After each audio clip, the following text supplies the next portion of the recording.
Hi dear lovely audience, this is Shagur Ahmed once more before yourself. So today in this lesson I will talk about an important topic which is relevant to your conversation English. What is it? I basically work for fluency. I basically work for conversation English. So if you think I am the perfect one, that time you can join with me in this lesson. So this lesson is for yourself. Man, just listen to me carefully. In English, there is a term am to, is to, are to. What is it? Am to, is to, are to. So what is the meaning of am to, is to, are to in Bengali?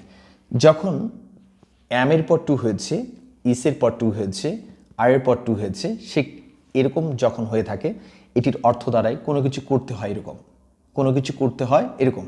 am to বলতে আমরা বুঝিয়েছি কোনো কিছু করতে হয় এরকম, is to বলতে আমি বুঝিয়েছি কোনো কিছু করতে হয় এরকম, are to বলতে আমি বুঝিয়েছি কোনো কিছু করতে হয় এরকম। তাহলে চলুন একটু প্র্যাকটিস করে দেখে আসি কিভাবে সেটি ইউজ হয়ে থাকে সেন্টেন্সে।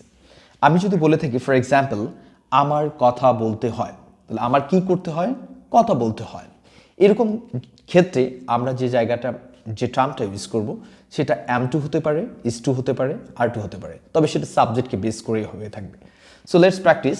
আমার কথা বলতে হয়, আমরা যদি এটাকে ইংরেজিতে ট্রান্সলেট করতে যাই তাহলে কিভাবে করব? আমার কথা বলতে হয় I am to talk, am to talk. একইভাবে যদি বলি বাবার বকা দিতে হয়, বাবার বকা দিতে হয় ফাদার ইজ টু স্কল্ড। এখানে ফাদারের জন্য আমরা যে ভার্বটি ইউজ করেছি সেটি ইজ।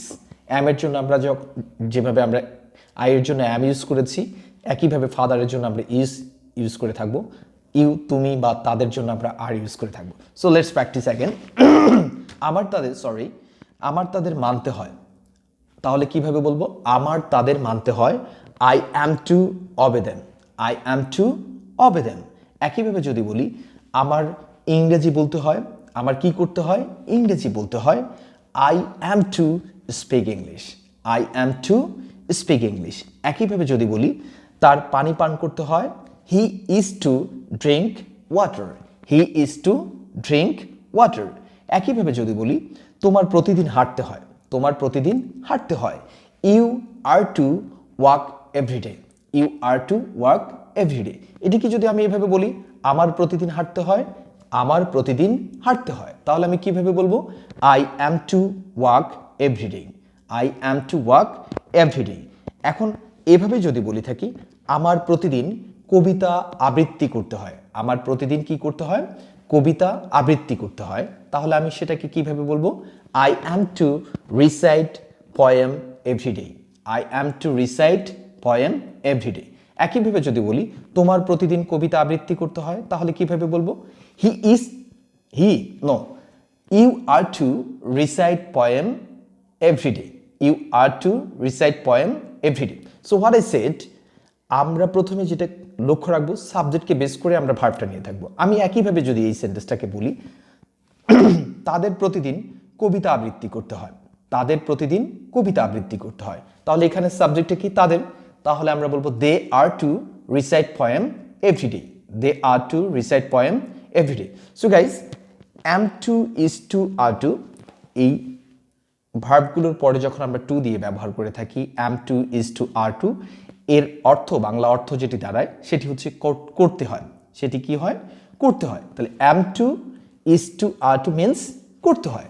এরকম অজস্র সেন্টেন্স আমরা বাংলায় পেয়ে থাকি, বাট আমরা প্রপার ইউজ না করার কারণে যেটি হয়ে থাকে আমরা প্রপার ইংরেজিতে সেন্টেন্স মেক করতে পারি না। So guys, am to, is to, are to, these are very much common in conversation English.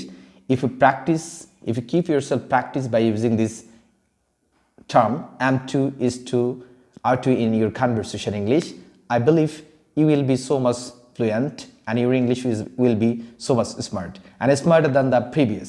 So thank you so very much once again. And what I said, if you think you need your fluency, you can join with me, and definitely I will try my level best to build up your fluency. So thank you very much. Allah Hafiz. Hopefully we will talk about an important topic in our next session. So Allah Hafiz.